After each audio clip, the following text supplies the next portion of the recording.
Buenas tardes a todos y a todas, gracias a todos por haber venido. En este segundo panel vamos a discutir con profesionales sobre 3 ejes que contribuyen a las condenas cerradas.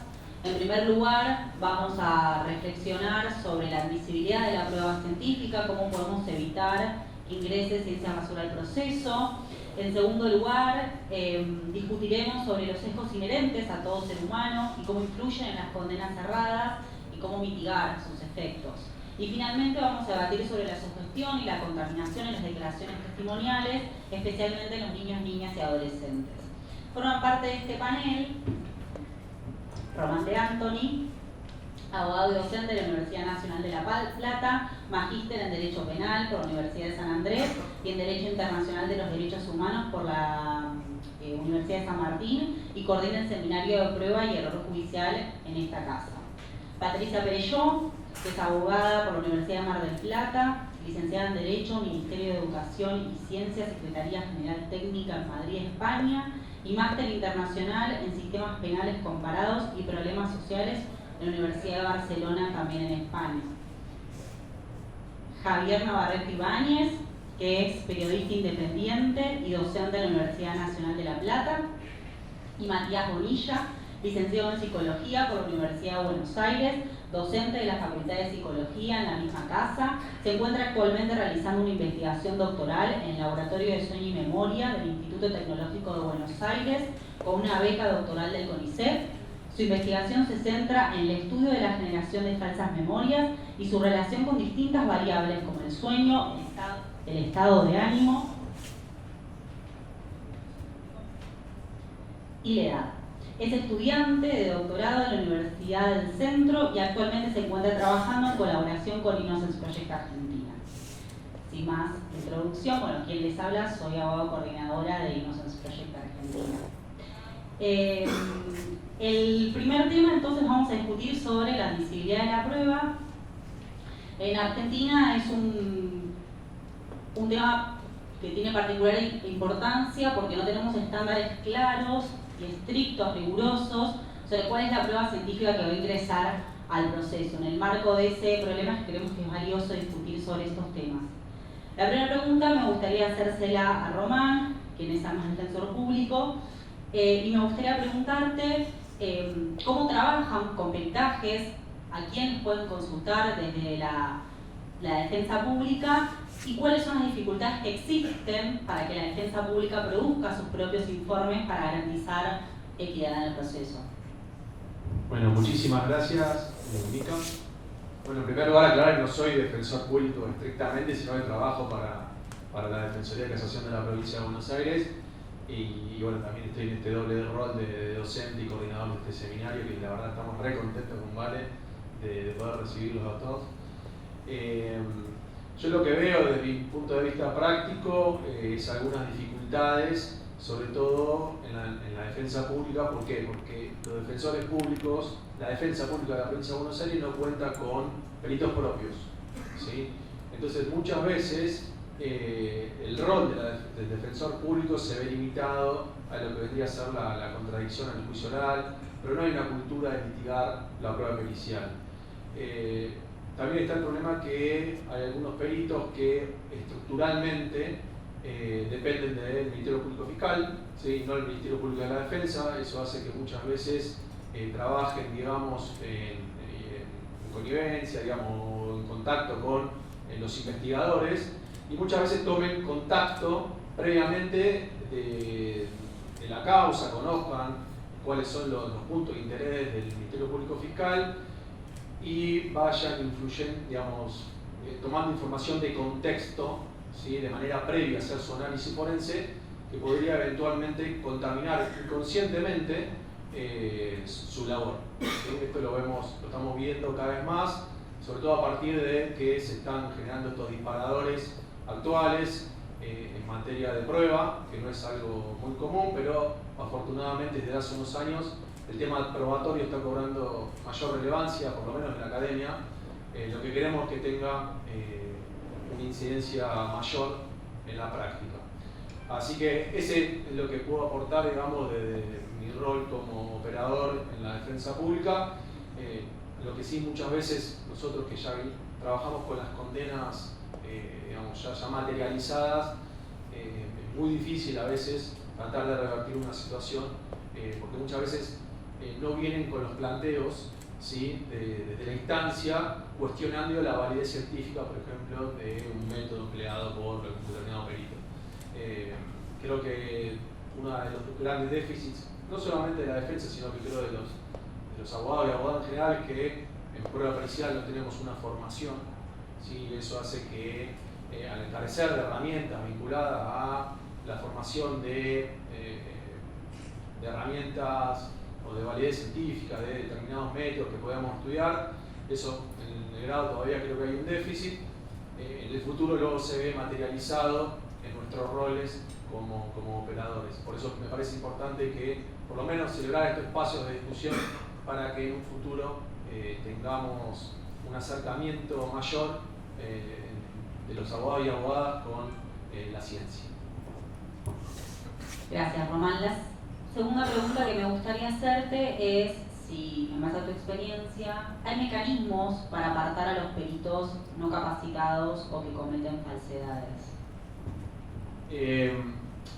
Técnicamente el mecanismo digamos, correcto sería la recusación, ¿sí? Según el 245 del Código Procesal Penal, los peritos pueden ser recusados por las mismas causales que los jueces. El tema es que no hay, por lo menos desde mi punto de vista de conocimiento, no veo una jurisprudencia, no hay jurisprudencia tanto en el Tribunal de Casación como en la Corte Provincial sobre este tema en particular, de cómo poder recusar o cuándo poder recusar a un perito. Creo que muchas veces porque no hay planteos, y ese es lo que revela el problema mayor, que es la falta de cultura de los abogados y abogadas a cuestionar dictámenes periciales. ¿Sí? Básicamente, en la práctica lo que dice un perito, o sea, en la audiencia, en el juicio oral, muchas veces se toma como una palabra sacramental, algo irrefutable, y ahí creo que hay un problema. ¿Sí? Entonces, creo que está bueno estos espacios para justamente repensar que hay errores en la prueba pericial y que los abogados y abogadas, que muchas veces a priori nos parece difícil cuestionar la validez de un método, me parece que empezamos a dar algunas herramientas a partir de algunos fallos, ¿sí? El caso me parece de Ana María Schwartz es bastante interesante técnicamente para discutirlo, pero me parece que empiezan a haber algunos fallos que son disparadores de este tema en particular. Gracias, Román. Ahora me gustaría hacer algunas preguntas a Patricia. Entendemos que un desafío que enfrenta la defensa particular es la credibilidad de los informes, de los peritajes de parte. En ese marco, ¿qué mecanismos podrían implementarse para mejorar la confianza de los peritos de la defensa y asegurar que sus informes sean considerados con el mismo rigor que los de la Fiscalía? Bueno, muchísimas gracias por la invitación y por estar acá presente y poder hacer mi aporte como defensora particular. Hace 22 años que defiendo a docentes acusados falsamente de abuso. Y yo creo que la primera herramienta para erradicar lo que se llama ciencia basura es que uno como abogado sepa conocer qué es la ciencia basura, porque también nuestro desconocimiento a veces es el que permite que sean verdades sacramentales algo que solamente es ciencia basura. Por ejemplo, muchos defensores no saben que los terapeutas no tienen que declarar en los juicios, que no son peritos, que el perito tiene que ser alguien formado en psicología forense y en psicología del testimonio, y no en la escuela freudiana, que debe ser la Argentina el único país del mundo donde todavía tiene lugar. Entonces creo que tenemos, primero, que formarnos nosotros. No es posible a veces formarnos en todo, pero poder tener un conocimiento desde lo profano en algunas cuestiones, sobre todo en las que trabajamos. Yo hoy me siento que puedo discutir mano a mano con un perito, sobre todo un perito de la procuración, que eso también me parece una deslealtad, que los fiscales quieran ganar los juicios como si fueran partidos de fútbol, no como parecería que la verdad, por eso también hay tanta condena inocente. Y yo me preguntaba, qué mal que está todo nuestro sistema cuando todos están acá implorando a Innocent Project que se ocupe, y a mí me parece fantástico, y yo misma he pedido y me han acompañado, pero realmente que tengamos que tener mucha mayor confianza en Innocent que en nuestra justicia, porque los errores que se cometen son terribles. Entonces, los fiscales, que son operadores de justicia que tienen un deber de objetividad, lo único que les interesa es ganar los juicios.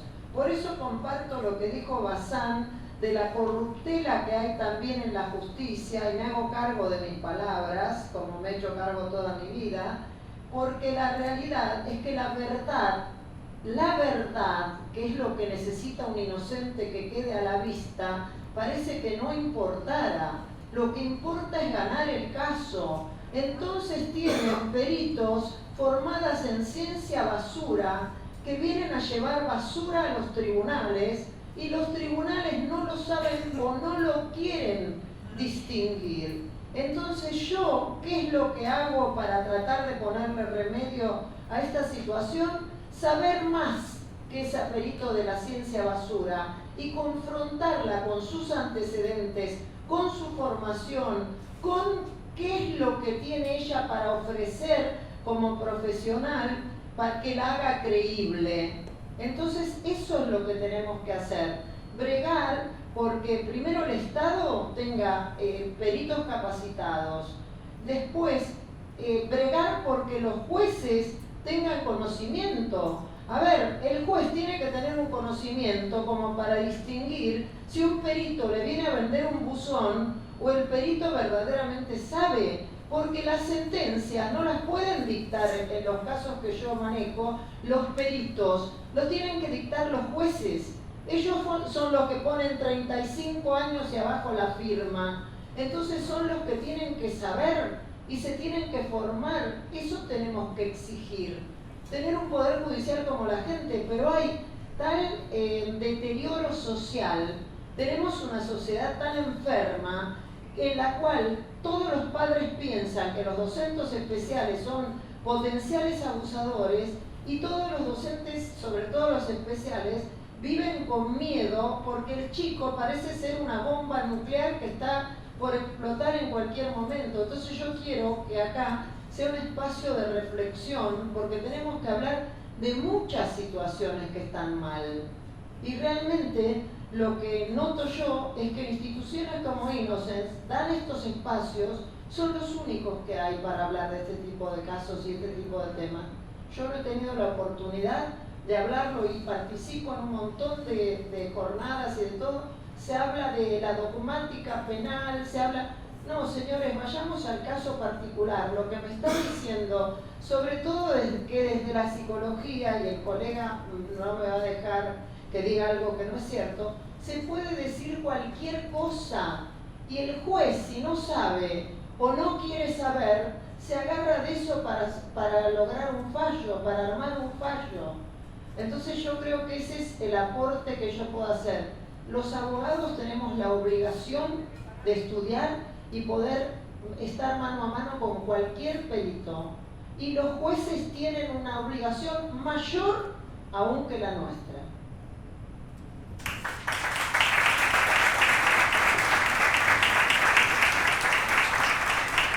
Gracias, Patricia.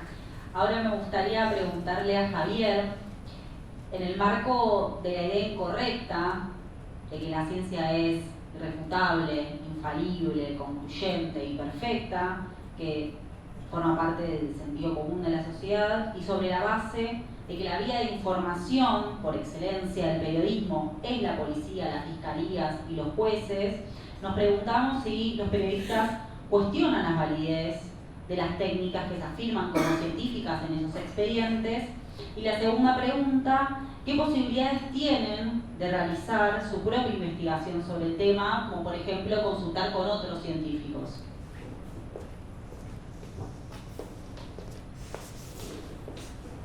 Bueno, en principio muchas gracias también, agradezco este espacio, sobre todo por mi condición también de docente de esta universidad, en la Facultad de Comunicación, y como periodista en el rol de periodista judicial. ¿Por qué lo aclaro? Porque es una condición que hasta hace muy poquitos años era un rol que en el periodismo parecía que iba a ir creciendo. Celebro que se haga también en esta ciudad, en La Plata, porque hace un tiempo atrás, cuando no existía eso, cuando las fuentes, como decía recién aquí, ella podría haber sido la policía y se nutría el periodismo solamente del parte policial y eso se volcaba en la información, empezó a crecer algo que era el periodismo judicial. Eso fue creciendo, creamos en aquel momento lo que hoy es el día de hoy, la trama judicial, que era un suplemento específicamente con ese género o ese formato. Hoy ya desaparecido, está más volcado al sitio web y con una sección mucho más disminuida. Hoy en mi caso, que yo estoy en Capital 24, otro medio, la idea es continuar de esta manera y sí vemos que se hace difícil, se hace muy difícil. Hay una cuestión que nos gusta hacer a los comunicadores, que es primero ver a los actores en el proceso, ¿no? En el esquema comunicacional, y vemos que hay policías, hay forenses cuestionados, hay fiscales, como decía recién. Sin embargo, en la charla de café lo que vemos es, uy, pero ¿qué dicen los medios? Los medios cómo arman, cómo mienten, cómo dicen, cómo fueron llevando tal tema hasta desde el momento en que salió, hasta que fue impulsado, hasta que se siguió y hasta una condena. ¿Cómo que el medio, cómo que el periodista, cómo que esa sección no vio que había una cuestión en la pericia que se podía decir? A veces los periodistas no tenemos todos los recursos, les puedo asegurar, por eso digo, celebro también que sea en la ciudad de La Plata, donde quienes son de acá saben que, por ejemplo, hay muy poquitos medios, y los medios que hay que están instalados, cuando digo medios instalados, digo El Día, 221, la FM Cielo. Hoy en día solo uno de ellos, solo queda un periodista judicial, ya ni siquiera el diario El Día cuenta con periodista judicial, por ejemplo. Con lo cual, ¿por qué les cuento esto? ¿Qué tiene que ver de fondo con este recorrido de los procesos judiciales, el cuestionamiento a, si tengo que titular, a los fallos de la justicia o la justicia que falla, ¿no? Los fallos que fallan, si podríamos jugar con las palabras. Y tiene que ver con esto de medios que ya no cuentan con esa posibilidad de cobertura de lo que era el periodismo judicial, de estar en contacto con el expediente, que te distinguía y te diferenciaba de cualquier otro tipo de cobertura, donde por ahí en una sola fuente vos armás tu crónica o tu nota. Acá vos podías triangular siempre consultando al fiscal, al juez, al documento, al expediente, desde el 98, de 1998 en adelante, con la realidad plena, siendo partícipe de las audiencias y por supuesto en contacto con las víctimas. Esto posibilitaba, ¿y qué demanda? Tiempo. Y hoy tenemos que ser, y tiene que ver con la segunda pregunta también, en rigor de verdad, tenemos que ser sinceros. Hoy los medios no cubren, no pagan un periodista o una periodista que esté de tiempo completo, como hasta hace muy poquitos años atrás, que vayan a tribunales, que lo pateen, ¿sí? que hagan pasillo, que se pongan a leer el expediente, ¿sí? Que cotejen, que pongan en crisis y en duda lo que se está diciendo. Entonces, ¿por qué les cuento esto? Para ver que de aquellos de donde nos informamos, todos nosotros, de donde se genera la opinión pública, también está en crisis. Así como está en crisis cada uno de estos actores que conforman el Poder Judicial, también está en crisis justicia y también el periodismo. Digo, para ponernos desde un lugar como para poder pensar en dónde estamos. Para ver cómo están hoy aquellos medios masivos de comunicación, que hoy sí siguen estando. Bien sabemos que no es lo mismo informarte por La Nación Más, TN o Página 12, el Destape Web, C5N. Digo, cada uno construye su realidad. En términos de construcción, que lo que estamos diciendo, que algo pasa, que nos enteramos que al final de esos fallos que fallan, ¿no? Esos fallos que fallan al final del recorrido, ¿qué pasó? Que algo se escapó, que algo se cuestionó. ¿Qué pasó? Entonces, medios tradicionales, que ya no lo son, quedan muy pocos, medios masivos.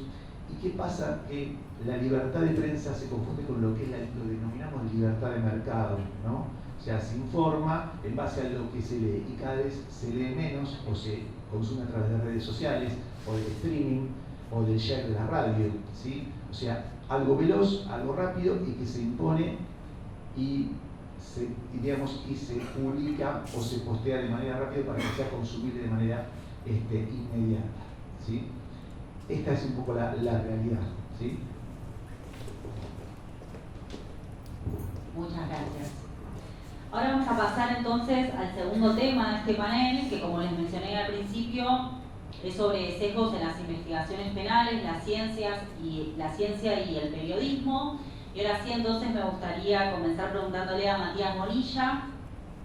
Sabemos que los sesgos cognitivos pueden afectar las investigaciones penales y las decisiones de jueces y jurados. En este sentido, ¿cómo pueden estos sesgos influir en el trabajo de los peritos y podrían llevar a la elaboración de informes incorrectos o sesgados? Bueno, gracias por la invitación. Es lindo escuchar que hay conocimiento previo sobre el asunto que nosotros vivimos con las causas que nos llegan de Innocence, con respecto más que nada a lo que son las pericias psicológicas, que yo trabajo principalmente. Pero el primer punto que quería aclarar es la importancia de priorizarnos en lo que es el método científico y utilizar técnicas y procedimientos estandarizados que de alguna manera nos permitan contar con resultados que de alguna manera no estén contaminados por la sugestión o la opinión del entrevistador quien esté llevando a cabo la pericia, ¿no? Y eso solo lo podemos obtener si contamos con técnicas estandarizadas, protocolizadas, que no permitan y que no den margen a que justamente quien esté llevando a cabo, por ejemplo, las pericias psicológicas, la opinión subjetiva del caso o la hipótesis que tiene sobre lo que está sucediendo, ¿no? Que es lo que nosotros solemos ver siempre en las pericias, esta nula visión científica del asunto, y más que nada en psicología, como vos dijiste, en Argentina estamos en un atraso bastante importante con respecto a lo que es lo teórico, y principalmente para evitar justamente estas técnicas o estas pericias sugestivas es obligar o contar con pericias, con técnicas estandarizadas que tengan en sus resultados, por ejemplo en la publicación, en los informes que se realicen, el margen de error, o sea, cuántos de esos resultados podemos adjudicarlos a las variables que nosotros estamos evaluando y cuánto podemos adjudicarle a variables que no podemos controlar, ¿no? Que está lleno. Bueno, eso no está dado en los informes que nosotros recibimos. La verdad que la mayor parte de los informes están realizados con técnicas no validadas científicamente, que carecen totalmente de validez científica, por lo menos en psicología es lo que denominamos técnicas proyectivas, ¿no? Son las que comúnmente se conocen. Entonces, bueno, desde el vamos, lo único que puedo llegar a recomendar es que aquel que esté leyendo el informe, o el abogado o el juez que esté a cargo de leer ese informe, tenga un conocimiento mínimo de cómo es el método científico y a partir de eso poder verlo con una visión muchísimo más crítica. No sé si podría agregar algo más, pero va por ahí, no sé si. Bueno, y no, después en la toma de testimonio pasa exactamente lo mismo. Cuando uno hace una toma de testimonio, también tiene que cerciorarse de utilizar técnicas protocolizadas y estandarizadas que no permitan, por ejemplo, lo que conocemos como preguntas cerradas o preguntas sugestivas que van llevando al testigo, quien esté del otro lado de la entrevista, a reproducir información que el entrevistador necesita que se reproduzca. Y cuando digo esto, no digo de una manera que no lo hace a propósito, sino que lo hace de una manera totalmente inconsciente por una cuestión de probar su propia hipótesis o por una cuestión de necesidad de que ese caso pide para tal lado o para tal otro. Entonces, como primer punto, y después no quiero desarrollar más porque voy a hablar más en las otras preguntas, pero el tema esto de contar con técnicas estandarizadas y protocolizadas, que parece muy loco, pero ya existen hace muchísimos años en el mundo, pero bueno, en Argentina todavía no llegamos. Gracias, Mati. Me gustaría hacerte otra pregunta, que un poco creo que la respondiste, pero para hacerlo explícito. Sabemos que existe un sesgo de autoridad que lleva a los jueces y a los jurados a confiar ciegamente en las conclusiones de los peritos, lo cual puede ser un factor clave en las condenas cerradas. Entonces la pregunta desde la ciencia es si hay iniciativas para mejorar la interacción con la justicia o si se trata de algo que se deja al devenir de los acontecimientos. Y en línea con lo anterior, y intuyendo un poco cuál va a ser la respuesta, ¿qué métodos pueden implementarse para que los tribunales evalúen de manera crítica las pruebas científicas presentadas y eviten caer en este sesgo de autoridad? Bueno, respondiendo a la primera pregunta, volver al método científico. No queda otra, es la única herramienta que nosotros contamos para poder acercarnos lo más que podamos a lo que nosotros denominamos verdad. Por supuesto no existe la verdad absoluta, nadie la tiene, pero sí, si nosotros seguimos el método científico y nos basamos en técnicas, como dije, estandarizadas, nos podemos acercar lo más que podemos. Y algo que es muy interesante al utilizar el método científico, y bueno, acá están las limitaciones también, esto que les comentaba del error, el rango de error, es que si un profesional utiliza técnicas estandarizadas, de alguna manera está proveyendo un proceso en donde la opinión subjetiva de esta persona no va a estar influyendo o contaminando los resultados. Y de alguna manera eso garantiza el debido proceso para todas las partes. ¿Por qué? Porque si yo, por ejemplo, tengo una persona en la que haya que realizar una pericia y tengo dos profesionales que realizan la misma pericia con las mismas técnicas, pero los resultados son totalmente diferentes, estamos claramente frente a un problema en donde no se sigue ningún tipo de técnica protocolizada y lo que estamos viendo ahí es totalmente la opinión subjetiva o el sesgo subjetivo del entrevistador que está llevando a cabo la prueba. Y es muy burdo como lo digo, pero es lo que vemos en casi todos los casos. Para la misma persona, 1000 pericias en caso de psicología, bueno, en el caso de Analía, que está por acá presente, 1000 pericias a los chicos, todas haciendo cosas diferentes, hechas en las mismas instancias, con los mismos profesionales, y es muy loco que nadie ponga un freno en eso y diga, bueno, ¿de qué manera nosotros podemos creer en esto? Si claramente con las mismas técnicas se dicen cosas diferentes. Y con la segunda, que era la de consejo de autoridad. Bueno, lo mismo, a ver, lo que termina sucediendo con estos informes que como dijo acá la abogada, terminan contando con lo que yo puedo llegar a denominar ciencia basura. Lo que sucede es que aquel informe que esté escrito de la manera más contundente y utilice conceptos más agresivos o más llamativos es el que termina llegando a los oídos del juez, por ejemplo, para hacer la condena. Entonces, con la utilización de palabras como perversión, psicosis o agresión, que son palabras... ¿Cómo? Retractación. Bueno, hay 1000 palabras que no están nomencladas en ningún tipo de manual diagnóstico internacional, o sea, no se podrían ni utilizar legalmente, según la ley documental que tenemos, pero se siguen utilizando como, por ejemplo, histeria, perversión, que obviamente si alguien que no tiene idea sobre el asunto lee esas palabras, va a decir, bueno, ¿con quién me estoy enfrentando? No sé, Hannibal Lecter, pero no, en realidad son palabras que en el léxico de psicología yo las entiendo, y puedo desglosarlas de donde las quieren poner, pero cuando se leen los informes, encima esos términos salen a partir de técnicas obviamente proyectivas, por ejemplo, no dan cuenta de lo que se requiere saber. Es importante también lo que mencionaste, esto de que los peritos psicológicos no pueden dar conclusiones en las pericias. Lo único que tienen que informar son los puntajes obtenidos y la presencia o no de algún síntoma o alguna estructura de personalidad que se esté peritando, y nada más. Es muy leve lo que el psicólogo puede llegar a decir, lo que puede llegar a brindar al caso. Pero cuando uno lee las pericias, está leyendo una historia totalmente armada con principio, desarrollo y fin sobre un caso que claramente no condice con los resultados que se podrían obtener de los test utilizados, por ejemplo. Entonces, bueno, requiere mucho trabajo, pero no. Gracias, Matías. Ahora me gustaría continuar con Román y preguntarte, voy a hacer una breve introducción para la pregunta. En el caso de Cristina Vázquez, una persona condenada por error que fue absuelta por la Corte Suprema de Justicia de la Nación, en la condena explícitamente afirman que un aspecto que fundamenta la decisión es que, a criterio de los jueces, Cristina llevaba una vida promiscua y marginal. Entonces te pregunto, ¿crees que existe una formación adecuada para jueces y juezas sobre la identificación y gestión de sus propios sesgos personales? Como primer punto de partida digo no, pero vuelvo a un problema de raíz. Me parece que los abogados no tenemos formación con el manejo de los hechos. Como decía Patricia, estamos desde nuestras escuelas, nuestra casa de estudio, discutiendo dogmática penal, casos de laboratorio, pero no tenemos una materia donde los abogados y abogadas aprendamos a trabajar con los hechos, ¿sí? Con las generalizaciones sobre los hechos, cómo identificar juicios, prejuicios, sesgos. No tenemos, ¿sí?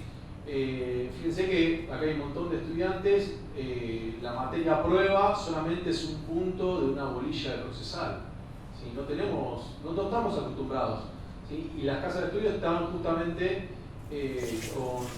todavía discutiendo la concepción, la dogmática penal vinculado al finalismo. Seguimos discutiendo cuestiones que en la práctica tienen muy poca incidencia.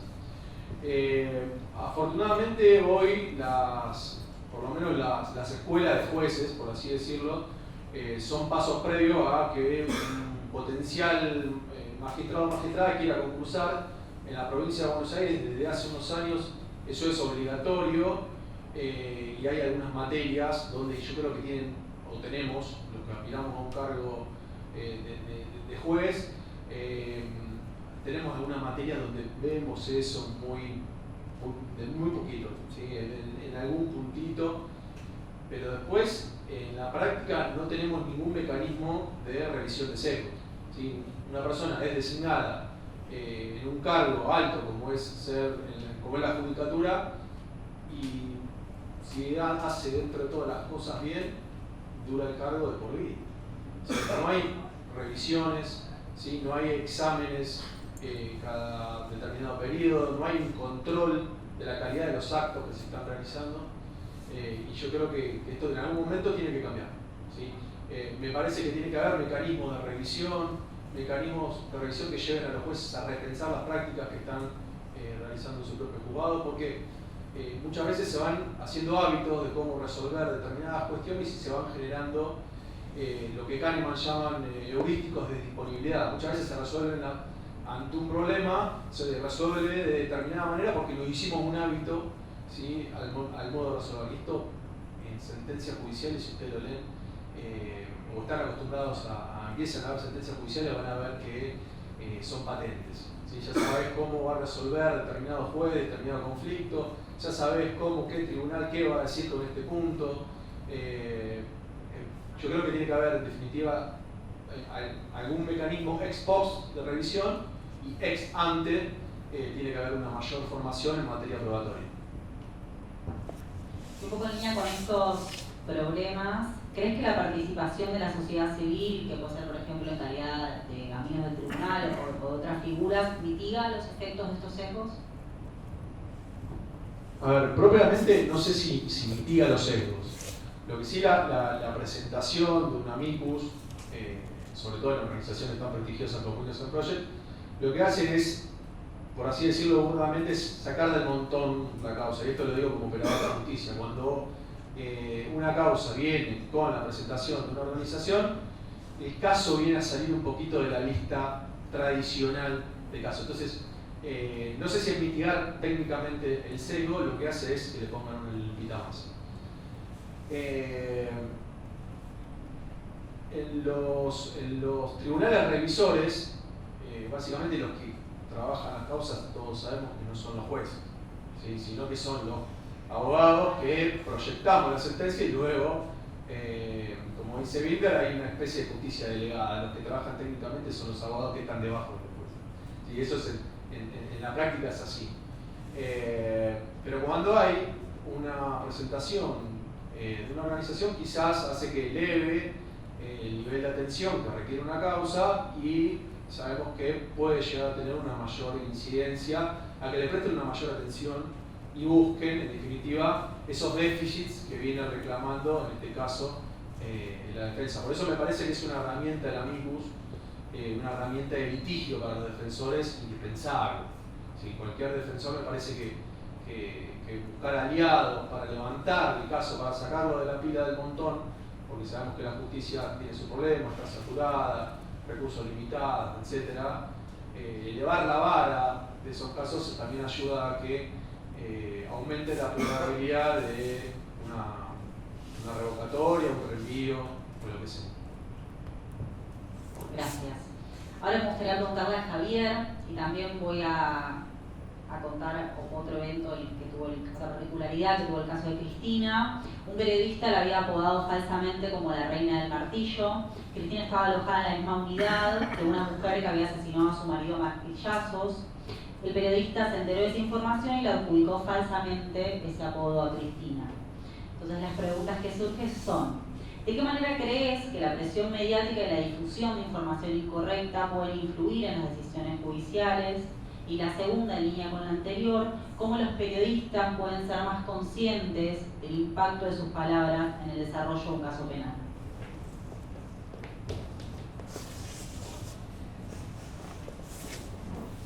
Bien, si bien este caso no tramitó el de Cristina en La Plata, yo le decía que es bien emblemático lo que ha pasado aquí en los fueros y en los tribunales de nuestra ciudad por el impacto que ha tenido, no solo a nivel provincial, sino a nivel nacional y en otros lados.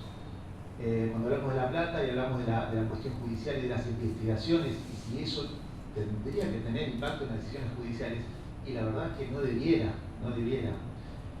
pero vaya que las tiene esa información y difusión de las noticias. Si hablamos de La Plata, te digo algunos casos emblemáticos que todos conocemos de alguna manera, incluso los más chicos, los más jóvenes saben. Por ejemplo, hablamos del caso de Miguel Bru, ¿no? Un estudiante de periodismo. Es un caso emblemático por donde se quiera, donde el periodismo tuvo mucho que ver de institucional para enfrentar cara a cara a un juez, que se sepa la verdad, sobre todo cuando un juez, un fiscal, no la decía, no la difundía, y tenía ese mote, así como era aquí la reina del martillo. Él era un drogadicto. En esa época, en los 90, ser un drogadicto era terrible. Hoy en la encuesta decía, bueno, ¿quién fuma un porro? Y es libre eso, ¿sí? Se puede decir. Ser un drogadicto, o sea, Miguel se había ido a Brasil porque era un drogadicto. Después de muchos años, eso decía el juez, ¿no? Y el fiscal de entonces.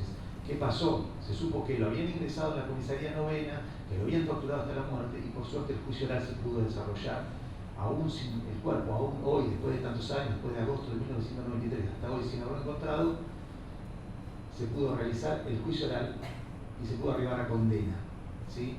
Eso es gran parte gracias al periodismo. Decimos, caso de La Plata, caso Cabezas, fue en Dolores, fue en Pinamar, pero hubo una banda de Los Hornos que apareció acá, de algún lado, donde admitieron, entre comillas, confesaron, por algún tipo de ritus o mecanismo judicial. Si no, hoy estaríamos diciendo que los Pepitos, ¿no? Y Pepita la pistolera hubiese sido condenada, por ejemplo, si hubiese sido ese vuelco, ¿no? Y así con los motes. Yo he anotado otros, por ejemplo, lo del cuádruple homicida Barreda, tan conocido también, que cuando venía a rendir aquí, a esta facultad, cuando estaba acá en este edificio, no enfrente, lo idolatraban los estudiantes, ¿sí? ¿Por qué? Porque no estaba tan mal visto matar a la suegra, matar a la esposa, ¿sí? Hoy en día los periodistas, hasta luego de su fallecimiento Barreda, se lo menciona como el femicida. Fíjense cómo cambió todo, cómo cambiaron también los fallos con perspectiva de género, ¿sí? Cómo fue cambiando todo. Relato de experiencia en lo personal, el violador de los edificios, ¿sí? Para que se entienda.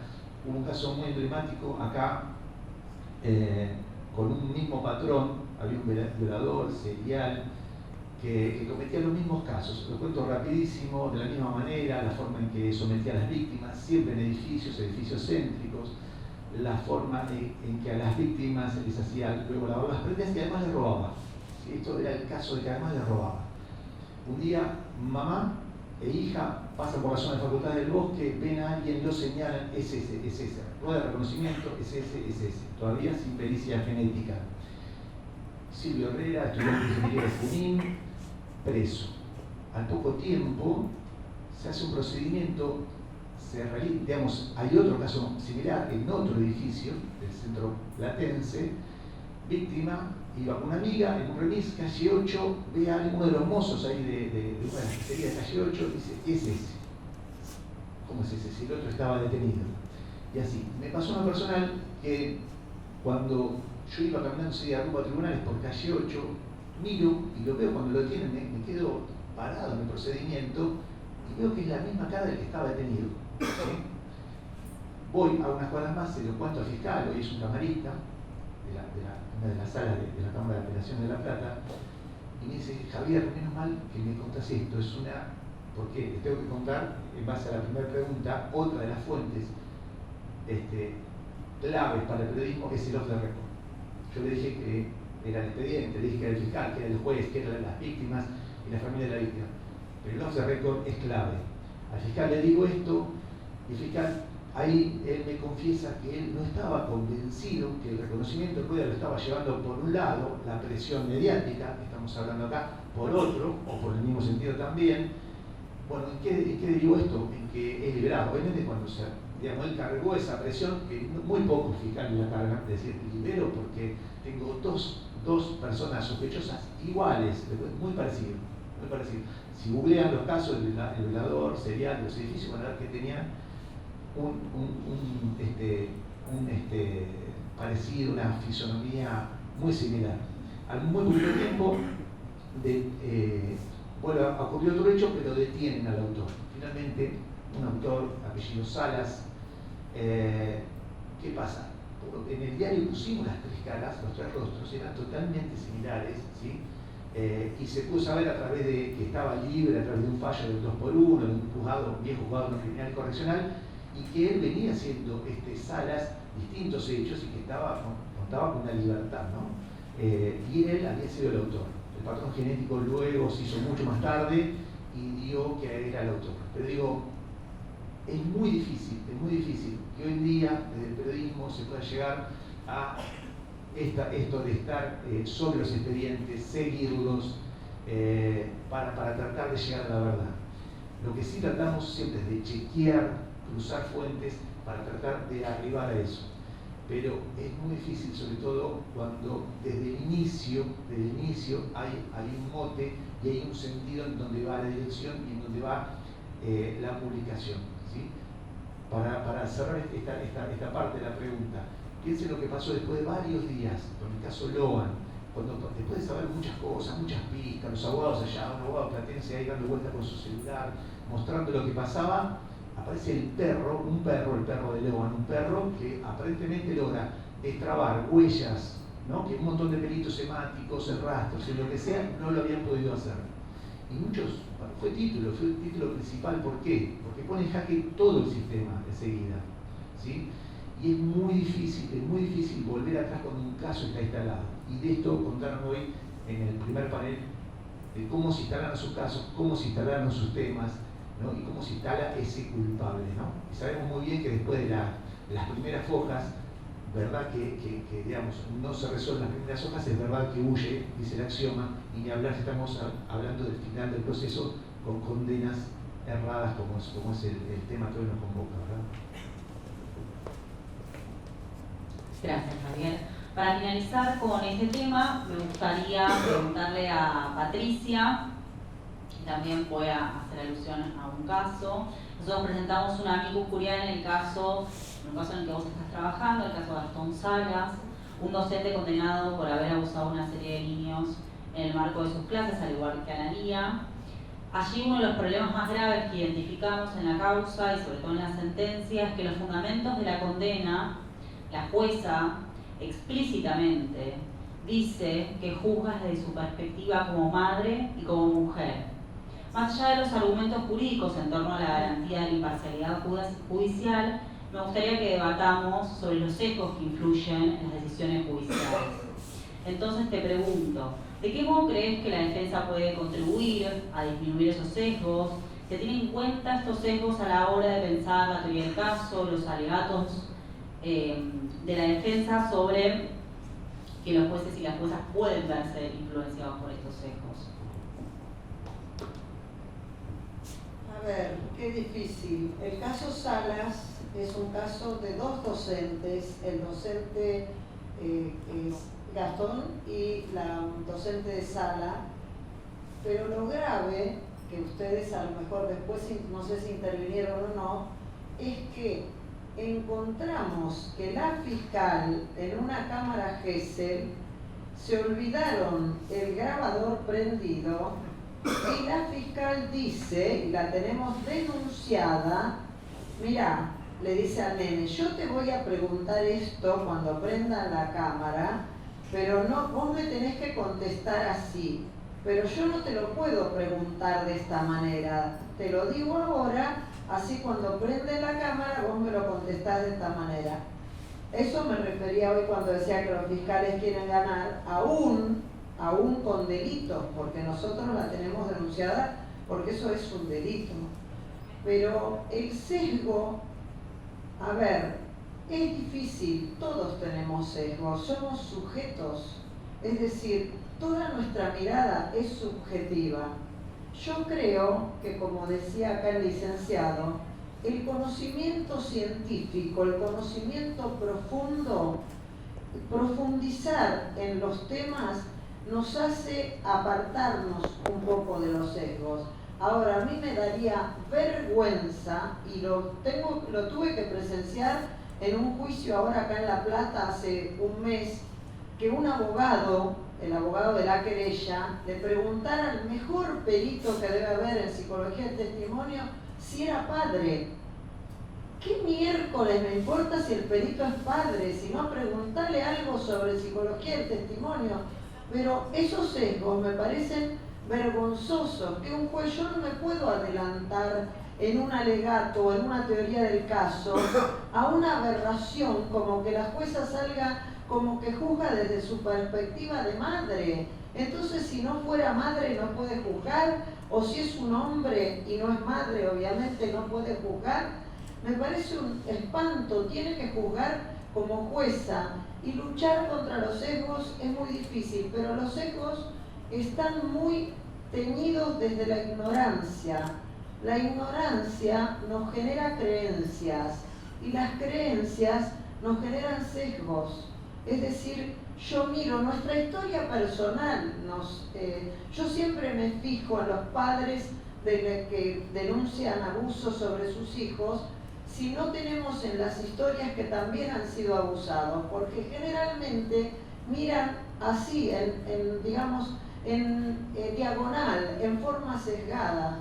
Es muy difícil. Yo creo que la única manera de mitigar, no digo erradicar porque sería demasiado pretencioso, mitigar los sesgos es, como decía el licenciado, desde el conocimiento científico, sobre todo en áreas que son tan poco comprobables como es la psicología, porque yo si llego con una autopsia, tengo acá y digo, bueno, acá puede haber errores obviamente, pero tengo elementos contundentes, ya la mirada sesgada pasa a ser a un segundo plano, pero desde ciertos conocimientos, como el tema de la psicología, a la cual se recurre muchísimo, porque a ver, tenemos que tener la capacidad de tolerancia a la frustración, de saber que a veces hay hechos que no vamos a poder probar. Eso me parece que es esencial, tener esa tolerancia, decir, no lo voy a poder probar, me voy a quedar con la duda, y si me quedo con la duda tengo que absolver. Entonces decir, no me voy a agarrar de cualquier dictamen para hacer la condena que quiero hacer porque no tolero esta frustración. Pero un juez que juzga como madre y sinceramente tiene que ir a la casa a cuidar a los chicos y dejar el estrado porque no es para ella, sinceramente, esa causa, hay 2 personas condenadas a 17 años, están presas, y hay una fiscal que estaba peinando, como se dice vulgarmente, a los niños para las pericias. La fiscal, que creo que se llama Valeria Courtade o Valeria Verónica, una de los dos en Morón, y la jueza que juzga como madre. Por favor, esto es un horror. ¿Cómo no pretendemos que haya condenas erróneas? A ver, con este tipo es muy difícil luchar contra los sesgos. ¿Cómo nosotros vamos a adivinar? Yo llego a un tribunal, presento mi teoría del caso e intento con mis peritos, que trato siempre que sean los mejores, pero el punto está que también los mejores peritos cuestan y no todo el mundo lo puede pagar, y la defensa pública no tiene peritos, y los peritos que son de la procuración son peritos de la parte del fiscal, no tienen que intervenir también. Eso tenemos que tratar, que intervengan peritos de la asesoría pericial, que al menos son más objetivos, menos parciales, porque si no está, el fiscal tiene su perito y uno no tiene nada si es defensa oficial. Eso es una realidad. Entonces, ¿cómo luchar contra el sesgo? Y es difícil, es muy difícil, lo tenemos que tratar de hacer. Esto que estamos haciendo hoy, que está haciendo Innocence, es una manera de luchar contra el sesgo. porque estamos mostrándolo, y mostrándolo es una manera de poder erradicarlo en la medida de lo posible. Y hablar en nuestros alegatos a los jueces para que les quede claro desde dónde tienen que juzgar y con qué mentalidad tienen que juzgar.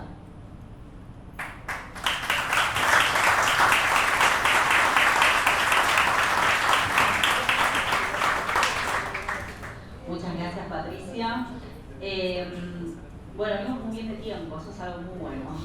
Entonces pasamos al tema número 3, que como mencioné era sobre entrevistas a niños, niñas, adolescentes y sobre psicología del testimonio en general. Y vamos a comenzar entonces con la primera pregunta para Patricia. Pero antes me gustaría contar que desde Innocence Project Argentina observamos con considerable preocupación la amplia discrecionalidad con la que se realizan las entrevistas de declaración testimonial a niños, niñas y adolescentes, sin cumplir con las recomendaciones de los expertos, especialmente las establecidas en las guías de buenas prácticas de UNICEF, considerada como la fuente principal de referencia de nuestro país. Entendemos que las directrices para obtener los testimonios de niños, niñas y adolescentes no son meramente formales, sino que constituyen requisitos esenciales para resguardar sus derechos y están estrechamente vinculados con salvaguardias que contribuyen a la precisión, seriedad y fidelidad de los relatos al reducir la posibilidad de contaminación y de error. Dicho esto, entonces, en este contexto y de acuerdo a tu experiencia defendiendo a docentes acusados de haber abusado a niñas y niñas en aulas donde dictan sus clases, nos gustaría abordar las siguientes preguntas. Si no recuerdas alguna, volvemos. ¿Cuáles son las características comunes que tienen los casos en los que vos trabajás y trabajaste? ¿Cuáles son los desafíos para garantizar que las entrevistas a menores se realicen siguiendo las recomendaciones de expertos y respetando las normativas vigentes? Y finalmente, ¿en qué se diferencian estos tipos de casos de abuso ¿En qué se diferencian este tipo de casos de abuso intrafamiliar en relación con la posibilidad de producción de pruebas? Bueno, voy a empezar desde atrás para adelante porque es la primera pregunta que me acuerdo. El abuso intrafamiliar, que es el que más existe, digamos, el abuso no es que es la moneda corriente, pero existe. El abuso a menores existe y básicamente es intrafamiliar. No necesariamente un pariente, puede ser un allegado, pero es lo que se llaman delitos de la sombra, donde la persona que abusa de un niño generalmente aprovecha una circunstancia donde nadie lo ve, donde nadie es testigo, donde puede hacerle cosas obscenas a un niño sin que haya nadie que pueda detectarlo. El abuso que se le atribuye a los docentes es demencial, porque el que conozca la dinámica de un colegio se da cuenta que tiene que haber no menos de 30 o 40 personas involucradas, porque en un colegio hay una vida y un movimiento y una transparencia que es algo como que es imposible, sobre todo porque los abusos que se denuncian son abusos colectivos. Yo ahora les voy a explicar cómo empieza y por qué se hace toda esta bola tan grande en los casos. Nuestra sociedad está atravesada por una problemática que desde la sociología se llama pánico moral. El pánico moral es la falsa creencia que se instala en una sociedad de que un mal los acecha. Falsa creencia, esto es lo importante. ¿Cómo se difunde? Por un lado, por los medios de comunicación, que alientan muchas veces esta falsa creencia. Por otro lado, por profesionales particulares. Muchas veces hay personas que han hecho del tema del abuso, sobre todo en la psicología, desde las terapias, una pyme o pymes para trabajar con esto, es decir, organizaciones de psicólogos que publican libros, hacen terapia para niños, hacen informes para presentar en tribunales, tienen hasta cámaras Gesell dentro de sus consultorios privados para entrenar a los niños para la verdadera cámara Gesell en tribunales. Entonces, todo esto va alentando a que este pánico moral vaya creciendo. Entonces, hoy en día, como toda la gente está atravesada por este pánico moral, Cuando el nene de 3, 4, 5 años va al colegio, el padre está como pendiente de todo lo que el nene hace en la escuela, sobre todo en las clases especiales, porque en las denuncias, que hemos relevado muchas, cientos, la mayoría de los denunciados son profesores de educación física y de música. La realidad es que el nene viene y cuenta un juego. Sí, porque como lo puede contar un niño de 3, 4 años de edad, ¿no? A media lengua. El padre, que tiene las antenas ya paradas, empieza como a indagar y a preguntarle de una manera que se llama co-construir el relato infantil. Porque si yo a un niño termino diciéndole 20 veces, el profesor te tocó la cola, va a terminar diciendo que el profesor le tocó la cola. Entonces, ahí ese padre empieza lo que se llama la campaña. Esto no lo digo yo, lo dice un psiquiatra infanto-juvenil reconocido en el tema como es Eduardo Padilla. La campaña es que yo llamo a otros padres y empiezo a decirles, preguntarles, porque el profesor fulanito en la clase de música, de educación física, les tocó la cola. Entonces ya ese padre a su hijo le pregunta de la misma manera y ya le da una información que el otro padre le dio. Entonces esto va en progresión geométrica. Entonces así se va y se llega a peritos que verdaderamente de todos estos protocolos, como son la guía de las buenas prácticas, el protocolo de la corte, sobre todo el tema de la formación en psicología del testimonio, el reconocer lo que es la memoria semántica, de lo que es la memoria episódica, saber qué es lo que el niño dice porque se lo dijeron, a saber lo que el niño dice porque lo vivenció. Y eso normalmente es lo que trae, digamos, lo que trae las condenas a los docentes es esta paranoia de las personas que hacen estas denuncias, sumando al sesgo de los operadores de justicia que quieren probar a toda costa que los hechos ocurrieron, y el tema del abuso pericial, porque hoy Román habló qué se puede hacer con los peritos que son parciales y es recusarlos. Yo voy un paso más adelante y digo que a los peritos que yo veo que hacen falsas pericias, estoy denunciándolos. No es ya un tema de recusarlo. Recusarlo es una herramienta procesal dentro del mismo proceso. Yo creo que tienen que responder por mala praxis, si es mala praxis, o por falsa pericia, si la pericia es falsa, y de alguna manera hay, yo diría, culpa grave o dolo. Entonces me parece que hay que ir más lejos, porque esa es la manera de erradicar la ciencia basura. Esto es grave, realmente grave, y está pasando mucho, mucho. Hay peritos que están reiterados en las causas donde están condenadas las personas por abuso. Hay el mismo perito, los mismos terapeutas. Es como que primero los terapeutas no tienen que declarar en los juicios. En la maestría de Barcelona que yo hice, un psiquiatra, Juan Dobón, dijo que era obsceno que un terapeuta declare en un juicio, porque el terapeuta no trabaja con la verdad real, trabaja con la verdad psíquica del paciente y no le interesa para nada la verdad real. Segundo, que desde la psicología no se pueden probar hechos, ni desde la psicología del testimonio, ni desde la psicología psicoanalítica, ni desde ninguna psicología.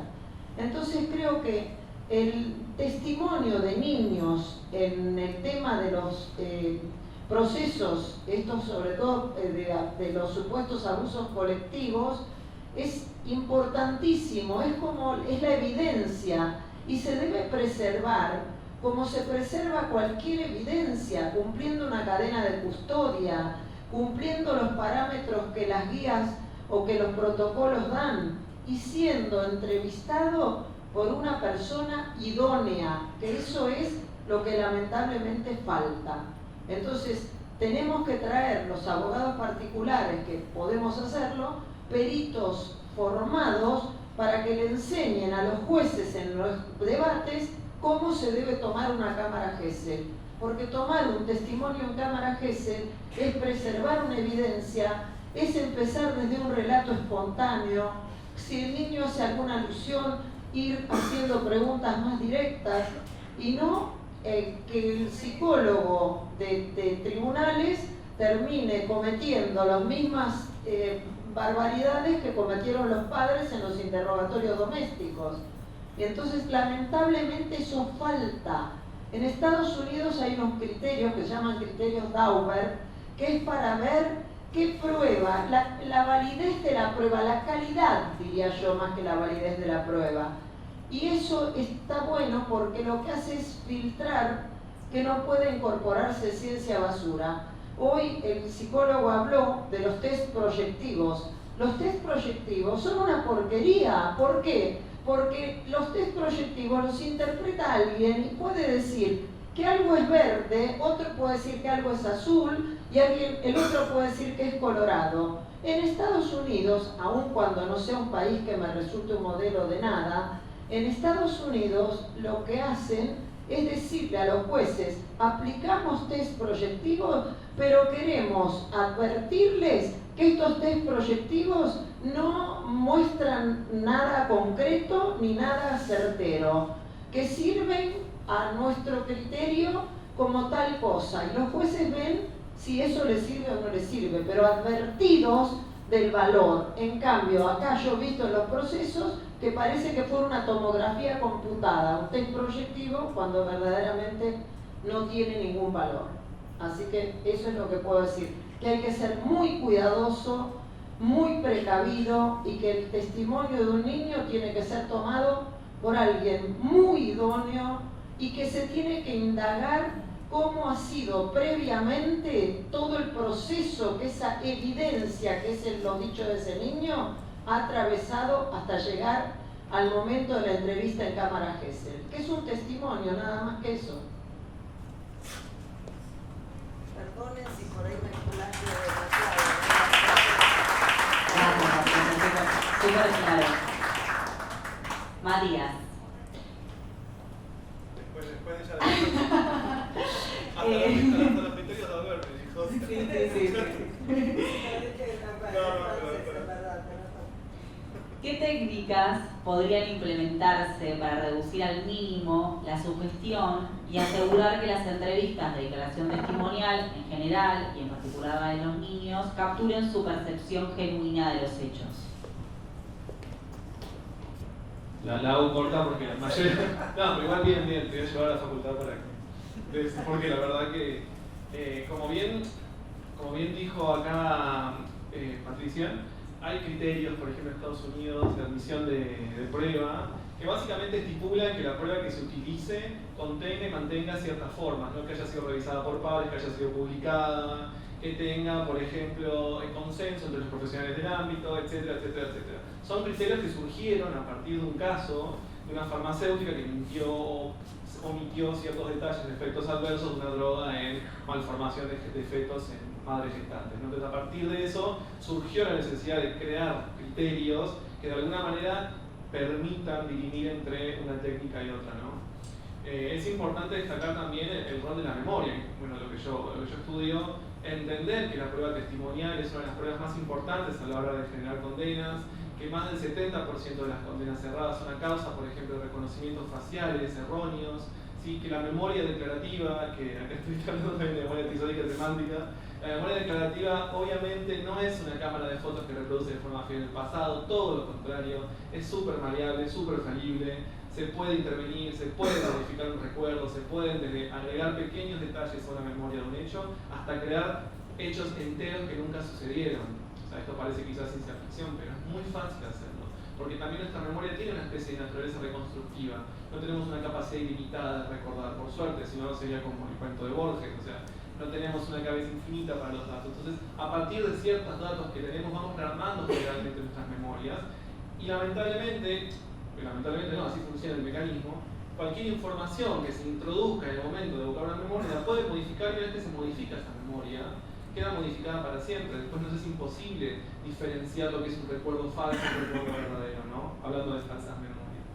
Entonces, con la importancia que tiene un testimonio, la necesidad de utilizar técnicas protocolizadas, como bien mencionaron la técnica, la entrevista de UNICEF, es una técnica altamente protocolizada que cuenta con pasos muy establecidos que obligan a los profesionales primero a hacer un curso de bastantes años, son de 2 a 3 años de curso porque es muy difícil de aplicar, en donde obliga al profesional cuando se trabaja con niños a aplicar sí o sí estándares muy altos en baja sustentabilidad, desde cómo se presenta el profesional en la entrevista, cómo va aplicando las preguntas, de qué manera obtiene esa información, de qué manera repregunta si es necesario repreguntar, y todo eso se consigna a rajatabla por un profesional que está al lado filmando y escribiendo, o sea, algo que acá no sucede en absoluto, y en cámara agencia el observador por profesionales que también tienen que estar supervisando esta entrevista.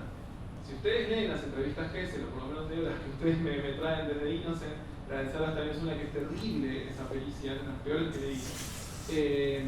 No se produce ninguno de estos requisitos. Todo lo contrario, se utilizan técnicas proyectivas que allá hace años están desestimadas, ni siquiera se permite su utilización en muchos países, están prohibidas por ley, por ejemplo, en Alemania, como es la hora de juego diagnóstica, que se utiliza mucho, la van a leer en las pericias, que básicamente es que el niño a partir del juego proyecta cuestiones reprimidas, etcétera, etcétera, etcétera.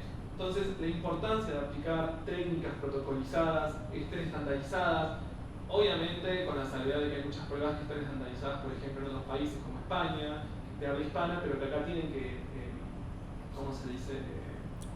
Validarse, pero tienen que con el idioma, con el rioplatense, me sale ahora, traducirse al rioplatense, por ejemplo. O sea, hay cosas que todavía faltan, pero ya existen algunas. Y en el caso de los adultos es exactamente lo mismo, ¿no? O sea, si bien el niño quizás es un poco más sugestionable que un adulto, no quita que para el adulto también se necesita tomar las mismas precauciones. Una cosa que nos sucede mucho es que, como bien dijo acá Patricia, no se hace un seguimiento de la toma de testimonio en esta persona, porque a veces se piensa que la primera toma de testimonio en una dependencia judicial es la primera que hizo la persona. Y nunca sucede eso. La primera toma de testimonio casi siempre es cuando le cuenta a la familia, cuando se acerca un espacio terapéutico en donde va a contar este hecho, cuando le repreguntan en la escuela, cuando, por ejemplo, en la sala de espera de la sala de testimonio le repreguntan cosas y esas cosas van evocando, o sea, van generando una evocación de esa memoria, y cada evocación trae el peligro de que esa información nueva contamine esa memoria original. Entonces, realizar un seguimiento de todas las tomas de testimonio que hubo, y a partir de eso también poder ir detectando, por ejemplo, pasó mucho en el caso de Puig, tuvimos muchas apariciones en las sucesivas tomas de testimonios de datos que antes no aparecían, y era increíble cómo iban apareciendo en todos los chicos de la misma manera, cuando pasaban por cierto profesional, por ejemplo. Cuando pasaba cierto evento, no sé, a partir del juicio se instaló un dato que todos después compartían. Entonces la necesidad de saber cuándo fueron las tomas nos permite saber cómo fue realizándose esa toma de testimonio, y por supuesto, como mencionaron, si no se toman en cuenta estas precauciones, lo que va a terminar sucediendo es que se va a terminar perjudicando ambas partes, ¿no? Tanto el damnificado como el acusado. ¿Por qué? Porque nadie puede saber a ciencia cierta, una vez que la memoria fue contaminada, cuál es la memoria original y qué pasó realmente. Y después todo lo demás lo dijo Patricia, así que vamos acá. Muchas gracias, Matías. Román, me gustaría hacerte 2 preguntas. Por un lado, la defensa pública como institución, si trabaja para prevenir estos problemas. Y la segunda, que tiene que ver más con tu práctica, en donde los casos te llegan cuando la prueba ya ha sido producida y muchas veces ya es demasiado tarde para corregir los errores. Entonces, ¿cuáles son los principales desafíos y las estrategias de defensa que se utilizan cuando la persona ya ha sido condenada basándose en una entrevista que presenta contradicciones o carece de claridad respecto de los hechos de modo, tiempo y lugar? La primera que... Sí, la primera era si la defensa pública como institución trabaja para prevenir estos problemas. Bueno, en primer lugar creo que tenemos que pararnos de un problema institucional que tenemos en la provincia de Buenos Aires, que es que la defensa pública depende del Procurador General y no hay una defensa pública autónoma como si hay, por ejemplo, en el Poder Judicial de la Nación, ¿no? Donde tenemos el Ministerio Público de la Defensa, el Poder Judicial y el Ministerio Público Fiscal. En el Ministerio Público de la Defensa a nivel nacional hay una autoridad que elabora políticas estratégicas de litigio en el ámbito de la defensa pública. Eso en la provincia de Buenos Aires no sucede, ¿sí? Porque la cabeza de los defensores todavía sigue siendo el jefe de los fiscales, ¿sí? Que es el Procurador General. Hay un fallo y hay una ley que empieza a separar la función de los fiscales de los defensores, que establece la autonomía de la defensa pública, todavía no está la figura del defensor general, ¿sí? Que ya salió la ley, está la terna, todavía no sale, pero ojalá que el día de mañana, cuando designe un defensor general de la provincia de Buenos Aires, pueda haber políticas de defensa al interior de la defensa pública que permitan trabajar con un lineamiento genérico este tipo de temas.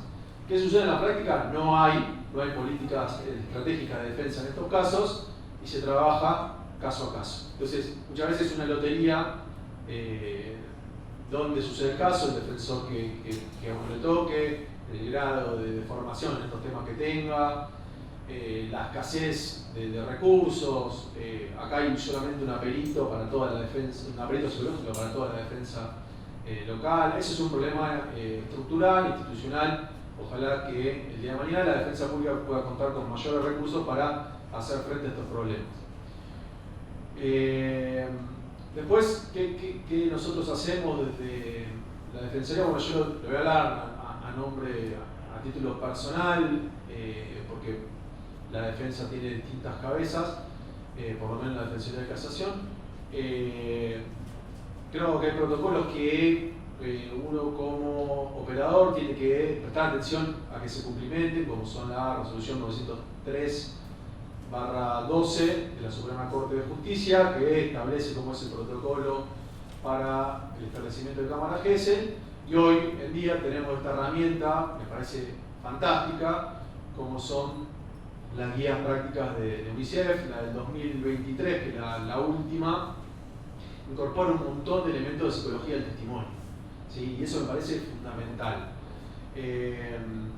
Así que creo que son herramientas donde uno como operador tiene que ir a verificar, ¿sí? Cuando le toca un caso, a ver cómo se trabajaron esos temas, como para tratar de revertir el caso. Después, obviamente, creo que el segundo paso es identificar si hay un posible sesgo, tanto en la investigación y una confirmación de ese sesgo en la decisión que uno pretende recurrir. Actualmente estoy trabajando un caso muy parecido con todos estos patrones que acaba Patricia de escribir. Es un caso de La Matanza, un portero condenado a 14 años de prisión, donde el portero estaba limpiando, haciendo tareas de limpieza. Una nena de 3 años, de 4 años, viene y le dice: te quiero, adelante a una docente. Esa docente, ante este pánico moral también que creo que tienen los docentes de evitar cualquier situación, le comenta a la directora cita a la madre que, entre comillas, entre paréntesis, perdón, había sido víctima de un abuso en el pasado. Le comentan esta situación que sucedió en el baño, donde la hija le había dicho te quiero al portero, nadie sabía por qué. Cuando van a la casa, empiezan los interrogatorios. Empieza un día, continúa la noche, viene un familiar, continúan los interrogatorios. Al otro día, luego de tantas preguntas, la niña termina confesando entre comillas, o respondiendo: el portero me tocó. Bien, entonces esa información se transmite al grupo de WhatsApp de papi y de mami. Yo tengo un niño de 3-4 años, obviamente es entendible el pánico que uno puede llegar a tener, ¿no? Pero esa información se empieza a propagar por el grupo de WhatsApp, redes sociales, noticias, scratches en la puerta de la institución, y viene el turno del Poder Judicial. Y acá es donde yo creo que estos problemas estructurales empiezan a verse. ¿Por qué? Porque cuando se empiezan a hacer las entrevistas, los peritos que empiezan a intervenir, que intervienen, dependen del Ministerio Público Fiscal, dependen estrictamente de la Fiscalía, o sea, son empleadas del fiscal, por decirlo así directamente. Entonces, estas entrevistas, donde la empleada, entre comillas, ya tiene información de contexto de qué es lo que busca el fiscal y tiene información de contexto de la causa, empieza a entrevistar, y en este caso en particular, las profesionales que intervienen, hay una audiencia previa a la Cámara GESEL, dice que los niños, eran 3 niños que, esto no lo dije, pero después que se propaga la información en el grupo de WhatsApp, comienzan los interrogatorios del resto de los padres hacia sus propios hijos. ¿Te tocó el portero? ¿Qué te hizo el portero? decime si te tocó el portero. Antonio Manzanero, que es un español, lo tuvo de docente en España también, la verdad que todo este tema me hizo abrir mucho la cabeza.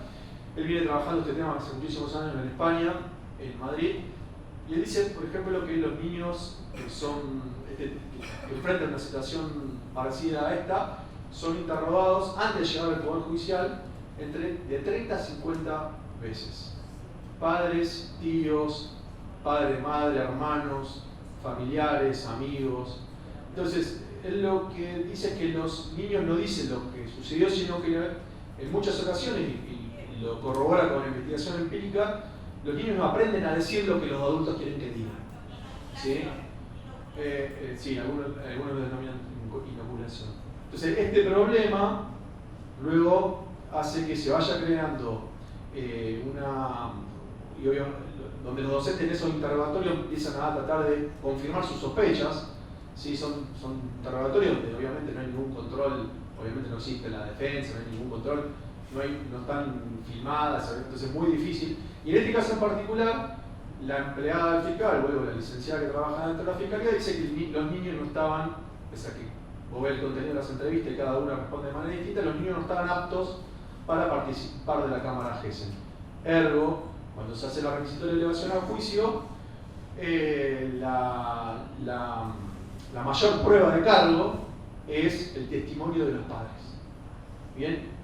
Y esta persona, básicamente, la terminan condenando a 14 años de prisión por el testimonio de los padres y el testimonio de la empleada de la fiscalía que relata entre comillas, lo que los niños le dijeron, pero que no hubo grabación, no se verificaron si se cumplieron con los protocolos, no sabemos cómo fueron las preguntas, y es prueba que la defensa no pudo controlar. Entonces, ahí también empezamos a ver que hay un problema de control de la prueba de cargo, y ahí creo que hay una cuestión constitucional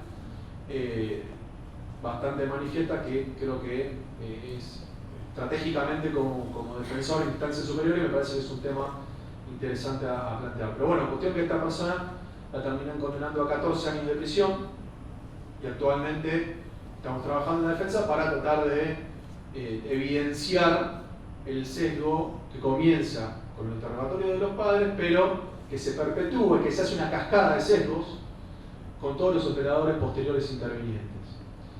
Creo que es un desafío, me parece que empiezan a haber precedentes que por lo menos generan disparadores y son puntas como para tener como referencia. Me parece que el caso de Schwartz, por lo menos de lo que yo vi en los últimos años, en este tema en particular, me parece brillante, me parece muy bueno el voto, creo que es de Budiño, ¿no? El voto de Budiño me parece, toca temas de psicología del testimonio que particularmente en mi experiencia trabajando, recurriendo sentencia de casación no lo vi nunca.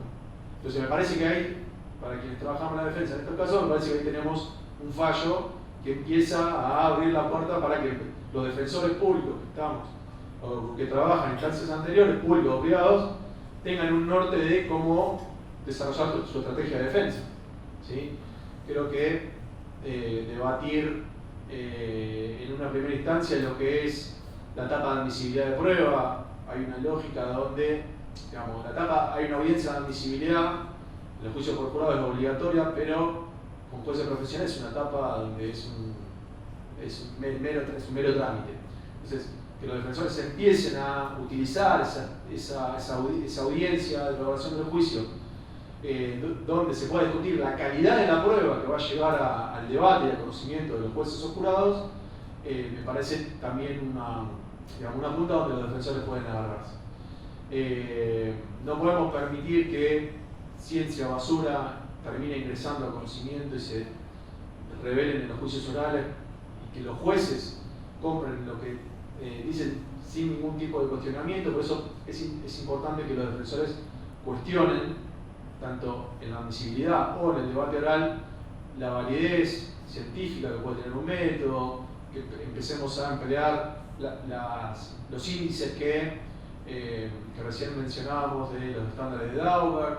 Creo que ahí empiezan a haber algunos puntos para que los defensores empecemos en definitiva y de una vez por todas a terminar de cuestionar la calidad de los informes periciales que, pese a todo ello, aún en la práctica, siguen teniendo como ese valor sacramental que creo que de alguna vez por todas hay que, por lo menos, cuestionarlo. ¿Sí? La ciencia también es justamente la posibilidad de conocimiento nuevo, de cuestionamientos. Y bueno, me parece que estas usinas, estos espacios de discusión de estos temas, esperemos que para los futuros y futuras litigantes se acuerden de esta jornada el día de mañana cuando tengan que estar en un debate cuestionando la validez o un dictamen pericial.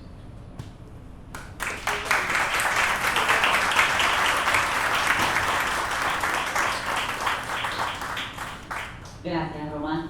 Para finalizar, y es una pregunta que tal vez difícil de contestar para Javier, sobre todo en un contexto de la cultura de la cancelación, ¿no? ¿Cómo puede el periodismo ético equilibrar la necesidad de comunicar una denuncia sin desacreditar el relato de las víctimas, pero al mismo tiempo respetando el derecho del acusado a la presunción de inocencia? Y en segundo lugar, ¿por qué crees que en la práctica los medios tienden a polarizarse entre creer completamente o descreer completamente las versiones, en lugar de ofrecer un espacio para un análisis más equilibrado y crítico que respete el derecho a réplica? Bien, trataré de ser breve porque yo sé que la cuestión de la pata periodística o de prensa es por ahí frente al Poder Judicial, a la defensa particular, la defensa pública y la pericia, parece, digamos, como algo externo, ¿no? Pero obviamente que mientras los escuchaba, recordaba esa frase, ¿no? Los peritos o las pericias son los ojos del juez. Parece que no siempre debería ser así, por ese sesgo que señalaba, y como para hacer doble clic y estar bien atentos a lo que pasa.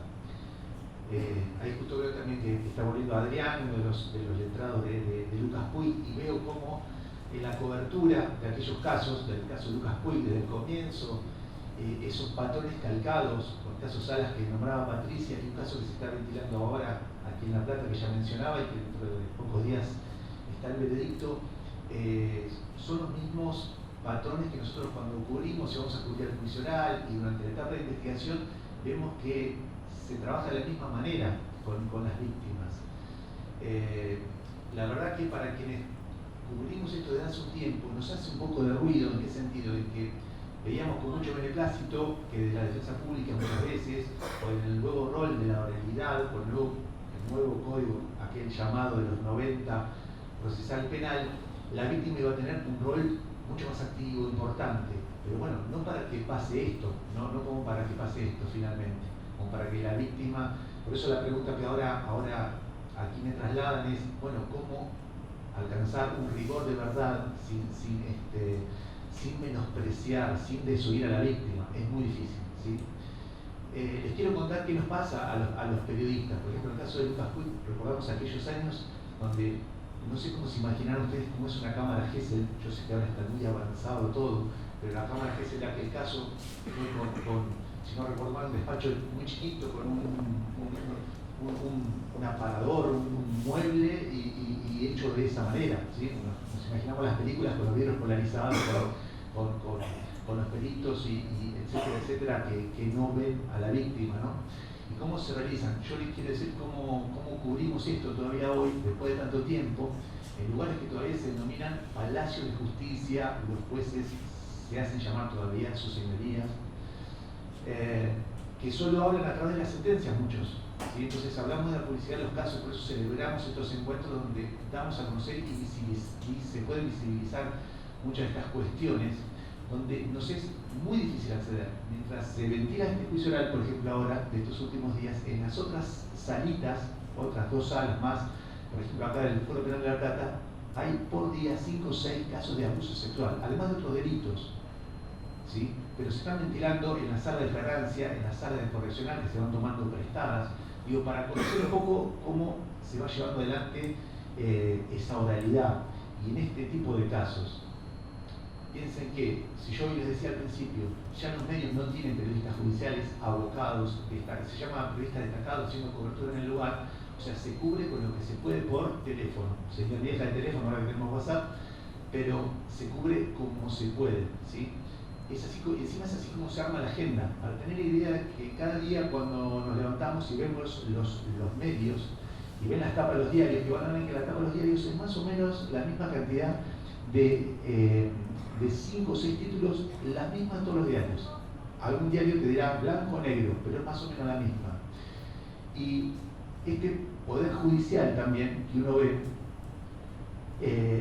también desde dónde se dice, ¿no? Desde dónde la idea de transparentar siempre decimos desde el periodismo.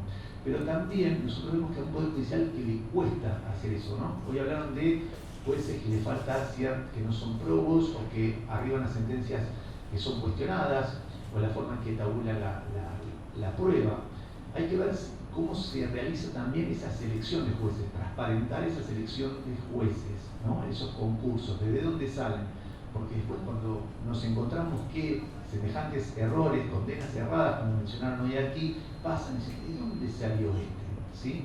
¿Qué pasa con la transparencia? ¿Qué pasa con la transparencia en lo que se denominan los procesos de jury de enjuiciamiento, juicio político? Seguramente les suena.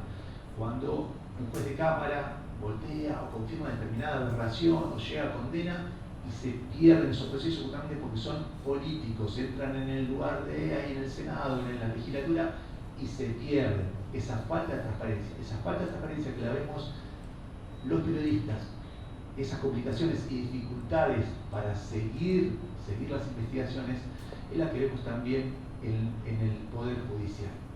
¿De dónde los periodistas? Los mal llamados en un momento cuarto poder, porque el poder viene desde la empresa periodística, como les decía hoy también, con esa intención de imponer temas desde lo que se vende. Seamos realistas, ya se sabe que es un viejo axioma, no hay noticia, los miles y miles de aviones que salen y llegan a destino, sino el avión que cae. Esa es la noticia. Por eso es el título que va a preponderar, lamentablemente. Y es así. El cuarto poder está devaluado en ese sentido y lo que se informa son empresas periodísticas con intereses muy marcados, ¿sí? En el medio, ¿qué hacer? Lo que hacemos, los que aún pateamos los tribunales de alguna manera y los recorremos, es cotejar ese expediente, ese off the record, pero les quiero decir y contar que cada vez somos menos, ¿sí? Es la realidad de los medios, por lo menos en La Plata, que les puedo asegurar que es un lugar puntal en materia de información judicial y tribunalicia. Es uno de los motivos también por los que también acepté venir.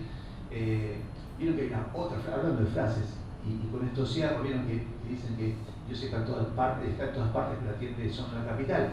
Bueno, esa frase habla de ciudad autónoma, pero en materia de justicia atiende aquí en la capital bonaerense, ¿no? A poquitas cuadras hacia su lado tenemos la Corte bonaerense y hacia acá, muy poquitas cuadras, que la han nombrado varias veces, tenemos la Casación. Ahí se revisa, ahí debería estar el contralor y control de legitimidad de todos esos fallos que anduvieron mal, muy mal y errados, y se hacen ahí, digo, porque también decían, bueno, van a ser aspirantes muchos de los que están aquí hacia esos ámbitos. Hay coincidencias de la prensa, lo tenemos que decir, ¿cómo está formada la Casación? Como por ejemplo, la mayoría de jueces de La Plata. Coincidencia, no hay jueces en Mar del Plata, yo soy de Bahía, digo, otros municipios, otros departamentos judiciales, que bueno, todo lo que sale de esta facultad va ahí en mayoría. ¿Qué pasa? Por eso hablaba de la transparencia de jueces, de formación de jueces y de la selección. Digo, son muchas cosas para hacer doble clic, para poner el foco y para revisar. Nosotros desde nuestra humilde gotita que podemos hacer en las noticias cada vez más breves, más cortas, porque como decimos siempre, cada vez o se lee menos o se informa menos en un tweet o lo que sea, hacemos lo posible, ¿sí? Pero bueno, estas son reflexiones que podemos dejar en cuanto a esto. Instituciones que están cuestionadas como la justicia, como el periodismo y es bueno estos encuentros como para poder repensarlos.